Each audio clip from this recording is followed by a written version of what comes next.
When Bitcoin broke $60,000 for the first time last spring, the one thing you heard over and over again was, "I wish I had stacked harder. I wish I had bought more sats." The same thing happened when Bitcoin set its most recent all-time high of $69,000. Well, that second chance that everybody wishes for and very few seem to take advantage of is still here. Or at least it is if you act fast. This podcast is for information and entertainment purposes only. Nothing on this podcast should be construed as financial advice. All views expressed on this podcast are solely the opinions of the host and or any guests that we might have from time to time. Nothing on this podcast should be construed as a specific inducement to make a particular investment or to follow a particular investing strategy.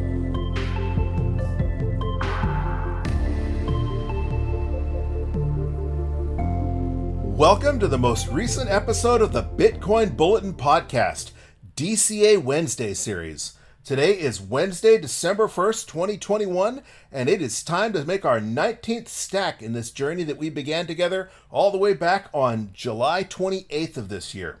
So far, we have stacked $360, purchasing us 697,114 Satoshis at an average cost base of $51,641.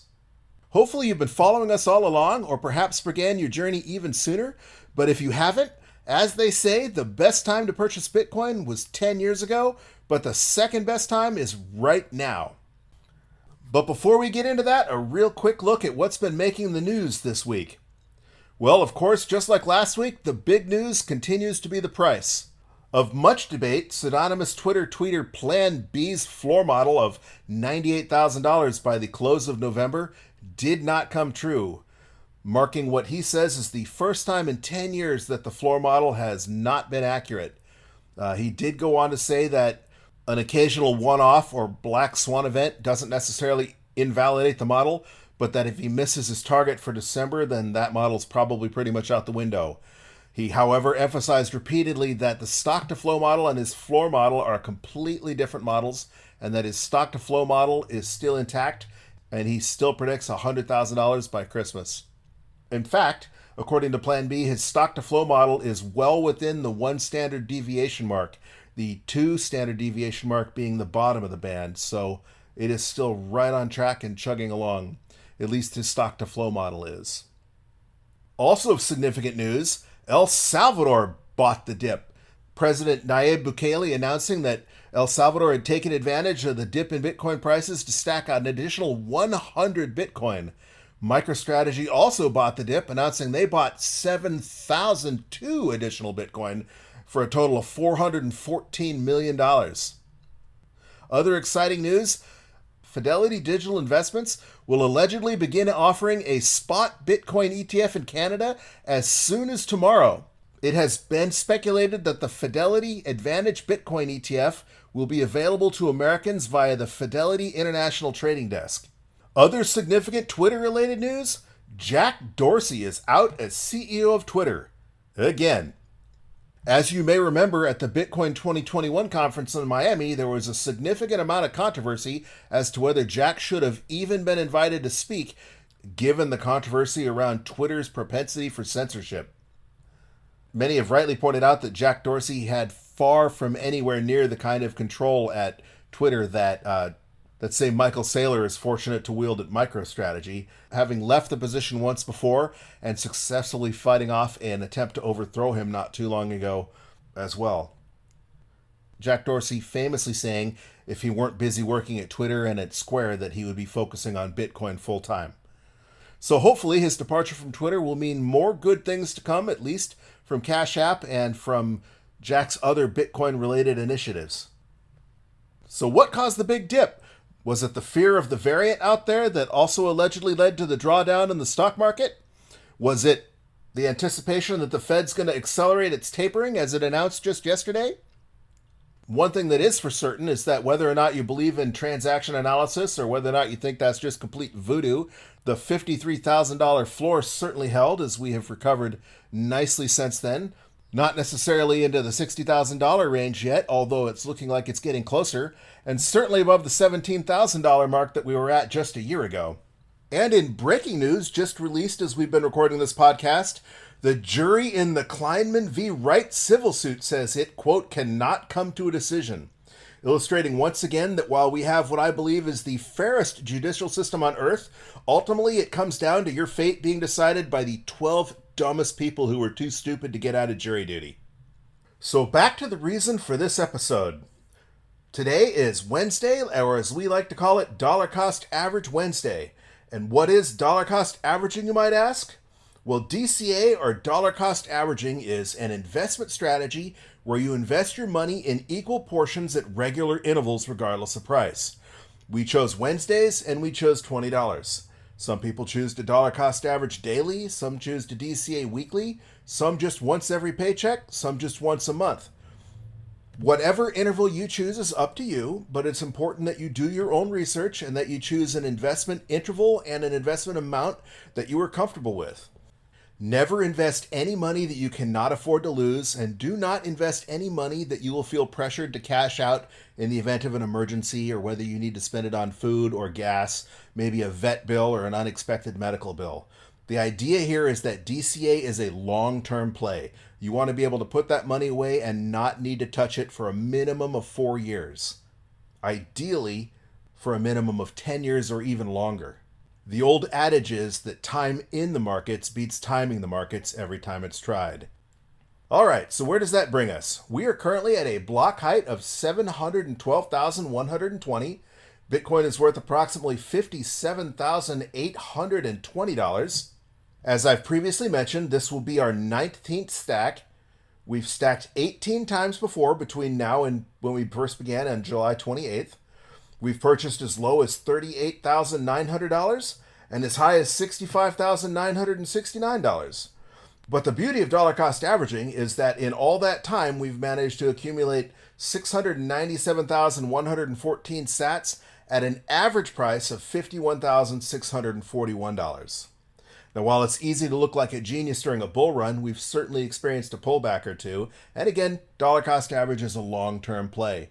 If you believe in the 210,000 block theory that Adam Meister, the Bitcoin Meister, likes to espouse, if you go back 4 years in time, Bitcoin has never been worth less today than it was 4 years ago. And if that continues to play out, well, that's a no-brainer.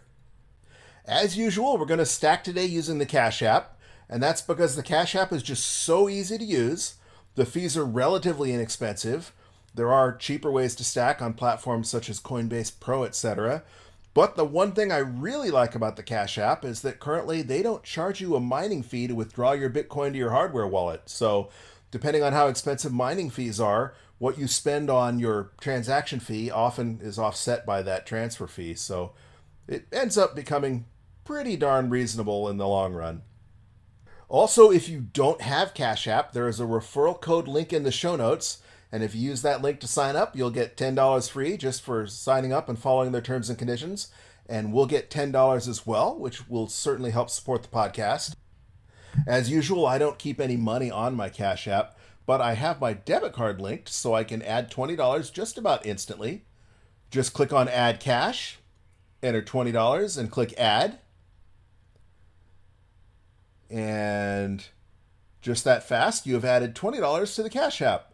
Then click on the B in the lower right-hand corner. Click on Buy. And again, Cash App will let you automate your stack. As I've said every episode, I like to manually enter my purchase. It just makes me feel like I'm more involved. Maybe it feels a little more tangible to me to enter $20 and hit enter. But I also find myself at late in the afternoon, late at night, and I haven't made that purchase yet, or if you might get busy and completely forget, sometimes it's nice to have that just automated for you. Your DCA will definitely be more consistent if it's making that purchase automatically. But alas, I digress. I'm going to click $20, click Next, and then it's going to ask me to confirm my purchase. Click Confirm. And just like that, you have purchased an extra 33,931 sats. And that's going to bring our total up to 731,045 sats, currently worth $421.20. And that's not too shabby considering we've only invested $380. And that's going to bring our average cost basis to $51,980.38. And that is with Bitcoin currently worth $57,616. So again, it's easy to look like a genius in a bull run, but we are certainly ahead of the game so far. Even if you've only been stacking with us these 19 times, we've gotten to the point now where we've accumulated enough Satoshis that we want to take our security a little bit more seriously. It's definitely gotten to the point where I have more money on the Cash App than I feel comfortable holding outside of my hardware wallet.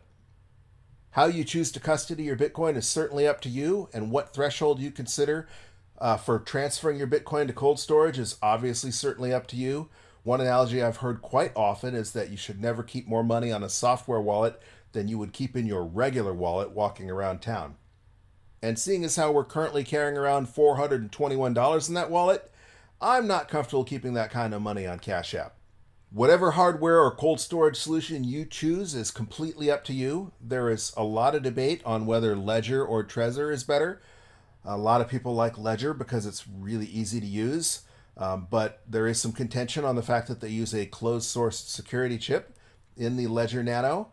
I would never personally use the Nano X with the Bluetooth compatibility. I would only use the S, which requires you to have a USB to hook it up to your computer or to your Android phone, but you can't connect it to your iPhone, for example.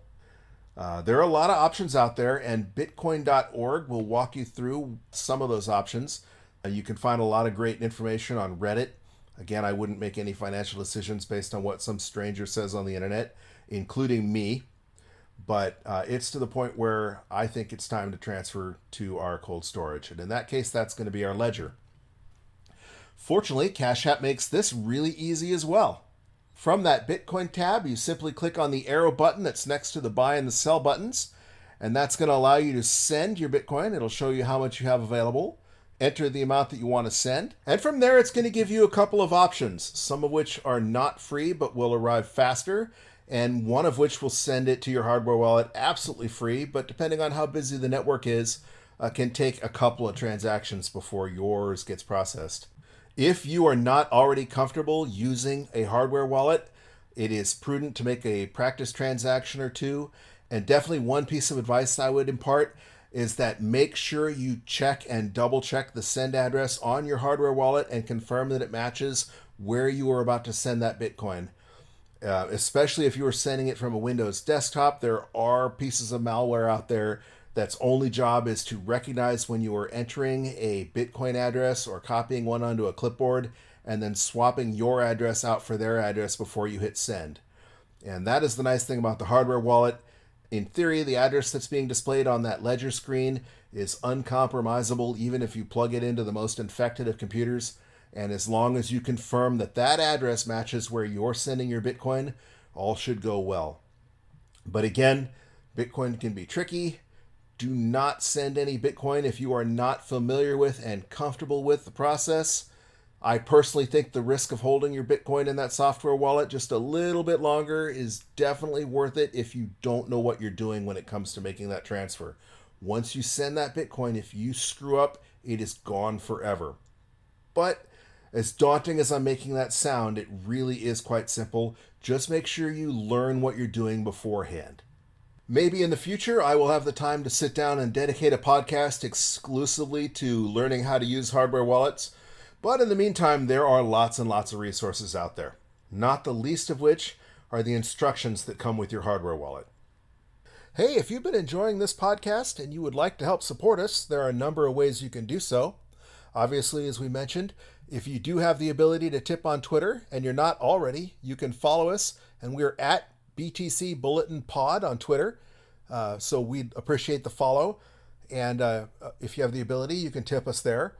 Also, if you don't have the Cash App already and you would like to use the Cash App to add to your stack, there is a referral link in the show notes. And if you sign up for Cash App and follow their terms and conditions, but if you do so by clicking on that referral link in the show notes, you'll get $5 free, and we'll get $5 free as well just for you signing up.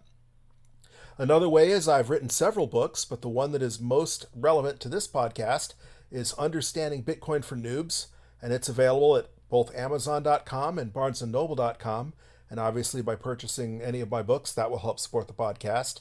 You can also support us directly through anchor.com, and there's a support link in the show notes. And last but not least, we also include a Base32 Bitcoin address in the show notes where you can send us Bitcoin directly if you choose to do so. And if you'd like to contact me or give us any suggestions on what you'd like about the show or what you don't like about the show, again, we're at BTC Bulletin Pod on Twitter. And you can also contact me via email at bitcoinbulletin@protonmail.com. All right, that's going to do it for this episode of Bitcoin Bulletin Podcast, DCA Wednesday edition. As usual, thank you for listening, and keep stacking those sats, you sexy sat stackers.